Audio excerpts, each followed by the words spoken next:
This is a Sam Harris and William Lane Craig debate, and it's called the God debate.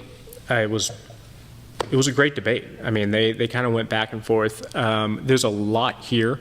It's 2 hours. We're just going to play a very small clip. So let's listen to children. Think of the fact that most of these men and women believe in God and are praying at this moment for their children to be spared. And their prayers will not be answered. Okay, but according to Dr. Craig, this is all part of God's plan.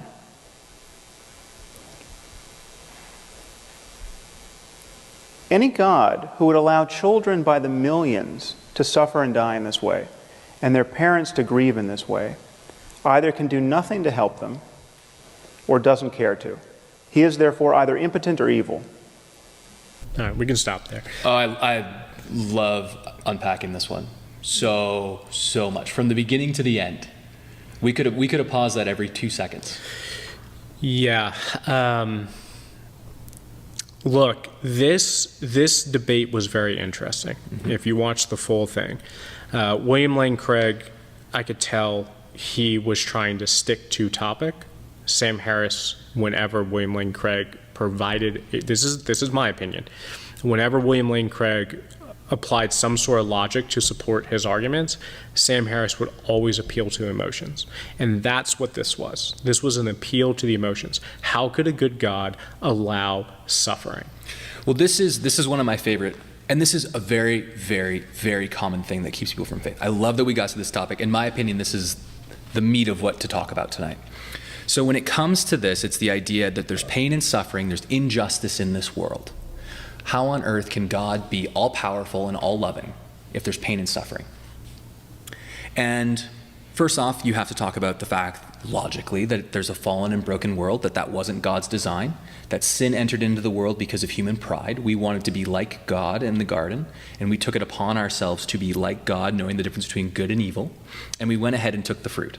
And with that in mind, the world fell and introduced hatred, disease, sin, and death, right? Everything that this good and perfect creation wasn't meant to have, we now have.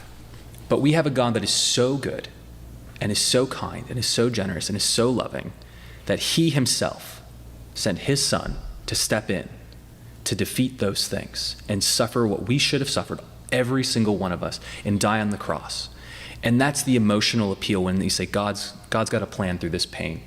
It's not going to take the pain away, but he's going to go in it with you. He's going to sacrifice himself and his son. He is going to know the hurt and the suffering that these people know, and he's not even going to spare himself, who is perfect, who is beyond reproach, who didn't contribute to any of this sin and pain. And that is the Christian emotional response, is that you have a God that is not far off, as it says in Jeremiah. He is close, and he will suffer with you. His yoke is light, and he bears the burden with us. And yes, there are horrible things that are allowed to happen because it is a fallen and broken world. However, he has a plan for restoration. He has invited you into that free gift. He has lived the life you couldn't live. He has died the death that you should have died. And he did all of those things because he loves you and brings you back to himself. I had an old pastor that used to say that the story of the Bible is simply the fact that God lost something and he wants it back. And he is doing it in the most loving way possible. And true love is self-sacrifice. And he sacrificed himself to take on sin, hell, death, the grave, and come back to rescue us. So the emotional appeal is there in the sense that we have a God that loves us so much that he came down and endured life and suffering and a horrific death and took on the principalities of this world, the small g gods, and new suffering and new pain. And the logical argument is simply the idea that you want to know what? We live in a fallen and broken world. And because of that, these things have entered in. So from the idea that the emotional appeal is there, God made the ultimate sacrifice because he loves us. The logical appeal is there. We brought these things in free will. And my favorite thing ever is when he ends that speech, he mentions good and evil. That is one of the things that absolutely kills me about atheists, because they still have this idea of good and evil. And Sam Harris sits there and says, children dying is evil. And if there is no God, I'd really like to know how we define what good and evil is. And I'd really like to know how you come to that basis, because if there is no purpose, no meaning, then there is no good. There is no evil. It is random. It is chance. It is nothing to it. So even his emotional appeal doesn't make sense, because it is based on the idea that we know that there are good things in this world, and we know that there are wrong things, that there are evil things in this world. So even in his emotional appeal, it doesn't add up in the sense that we can't say what is good and what is evil without the standard that has been given by God, who is good, and the opposite and lack thereof of him is evil. And so from top to bottom, the emotional appeal, the logical appeal, even stating that we, and Sam Harris in this instance of someone in 2,000 years later after the birth, death, and resurrection of Jesus Christ, to say, in my Western values in the U.S., I can decide for myself what is good and evil. And one of my favorite things is when humans do that, the scale of good and evil shifts every year. Right. And it's ridiculous to me. I understand how they come to this conclusion, but it is the idea that sin and death entered this world because of our pride and our choice to go away from God. He didn't intend for those things to happen. And he loved us so much. The emotional appeal is that he lived a perfect life and died a horrific death for us and suffered for us when he didn't have to. And then finally, how can we even make the argument of good and evil if there isn't an ultimate good? I think that deserves an amen, Cam. Maybe in Joseph Prince. Amen. Joseph Prince, right? I hear that argument all the time, and it just kills me. I agree. And I think one of the biggest issues is that, and you really touched on it well, which is the atheist faith relies on human intellect. And just think about it for a moment. Like, you look up at space, do you understand all of that? Does anybody? Nobody in the world, this is a Milton Friedman economic argument, nobody in the world can make a number 2 pencil. No single person. Because the materials that you have to acquire from the ground, and then the machinery you would need to do it, and then process it, there's nobody in the world that can make it. Without great lengths, right? I mean, it would take years to make a number 2 pencil. To rely on human intellect to shape your faith, it's just beyond my conception of how you could put your faith into that. Well, I think that the problem with what we run into is it's an issue of thinking. So if we remove God from what we consider intellect, if we check our brains at the door, which is the opposite of what Christianity talks about. I talked about it earlier. If you continue to seek your hard questions, you will arrive back at God. Right. So what Sam Harris has done is he's taken enough intellect to say, I can see suffering, so I know good and evil. So I have the intellect now to say that there's good and evil. And that's what I'm saying. That's the basis. And then they don't keep going with the logical conclusion. We take it to a point, and now I have to appeal to emotion.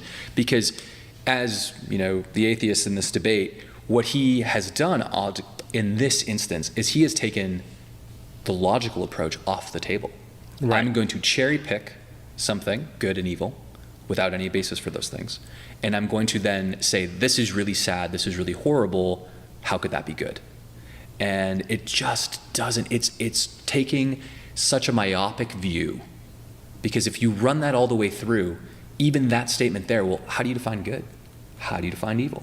How do you come up with the basis of those things? If none of this really matters, which is ultimately where you get to with atheism, and they can say, well, I'm going to come up with a law for myself, so you are your own God. Well, how much power and control do you have? It will always fall flat. It will always leave you empty, broken. Yeah. I think something else that's very important, especially when having these debates about good and evil, we have to reach the point that humanity is inherently evil. We know this as Christians. We have to understand the wages of sin.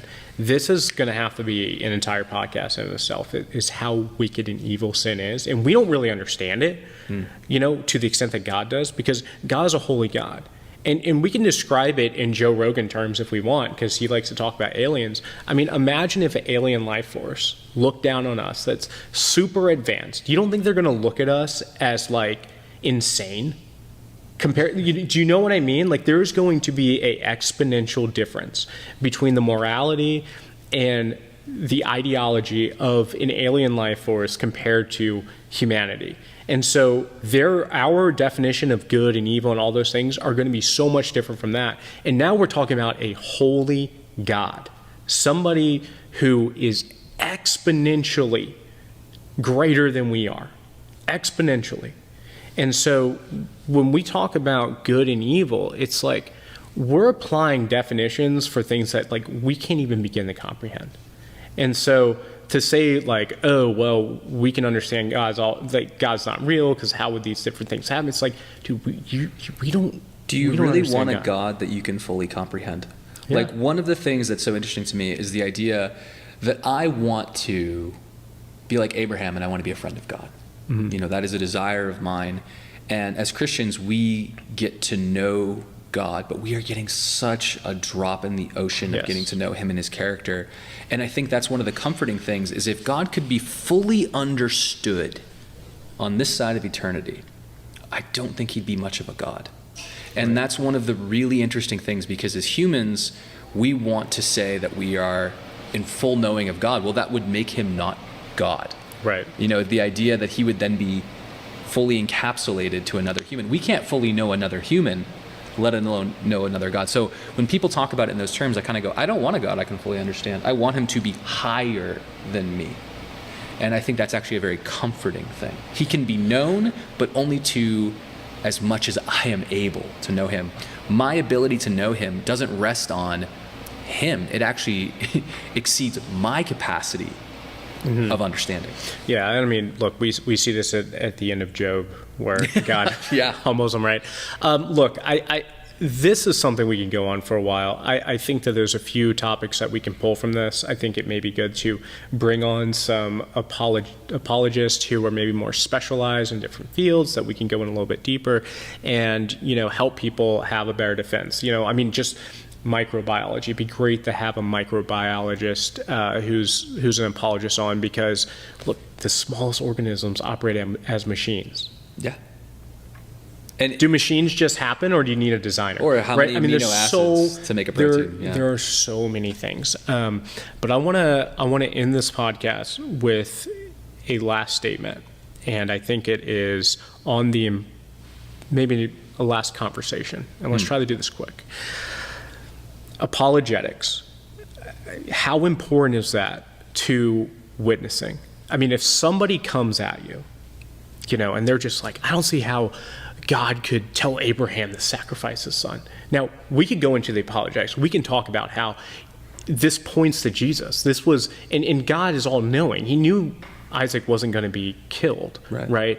In all the parallels between him being willing to do it, obeying his father, you know, the son being sacrificed, a father who didn't want it to be done, to Isaac having to carry wood up the mountain, similar to I mean, all those parallels. You could talk about all that. But I think that a lot of times apologetics really take away from maybe the emotions or the hurt that somebody may be going through.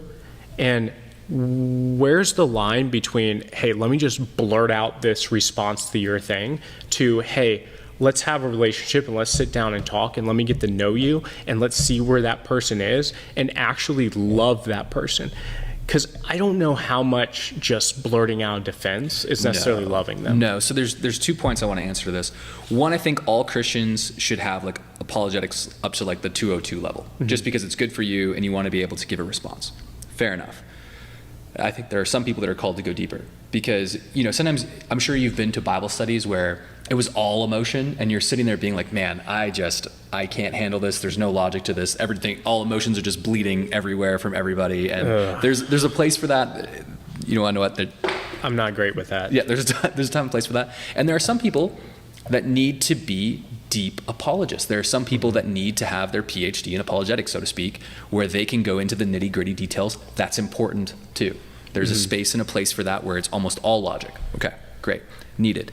But I think the point that you're making is a very good one, because I genuinely believe that most people don't struggle with the idea that there is a God or that there is a creator. What they struggle with is that there's pain and hurt in their life, and they have a hard time believing that because of this hurt or this pain, that they should submit their lives to the same God that allowed it to happen. So they have some hurt in their heart. They have something that's really hurt them, or they've looked around and they've seen brokenness, and they haven't gone to see the character and love of God.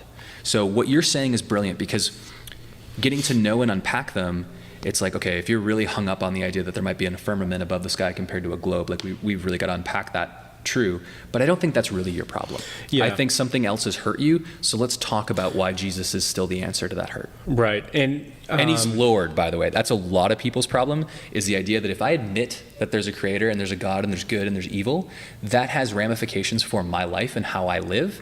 And if I still want to be the God of my own life, I need to have some straw man arguments that I can hang my hat on so I feel better about doing what I want. All right, that's title of future podcast, Western Narcissism, and we'll go into it. I want to reference a story that Sean McDowell told, where he's an apologist at Biola University, wrote many books on apologetics. I think like the biggest one ever written, I forget, I don't know, is it, I don't have enough faith to be an atheist. I can't remember which one it was, but it was massive. And then they always update it, him and his dad. And one of the things that a story that he told, he went to get a haircut or something like that. And the barber, or whoever it was like, I don't believe that God's good because there's these bad things. There's, how could a good God allow this suffering or whatever? Mm-hmm. And Sean McDowell almost snapped into apologetics mode. And then he found out that person's child had died last week. Mm. And it's like, that person didn't need apologetics. That person needed love. Yeah. And I think that's the perfect response, is because are we dealing with a really critical logical issue, or are we dealing with hurt? So if you like that video, you can watch another one right here. And if you want to see the full podcast, you can click right here. And as always, 25% of all proceeds go to missions, and you can always check us out, disciples.us.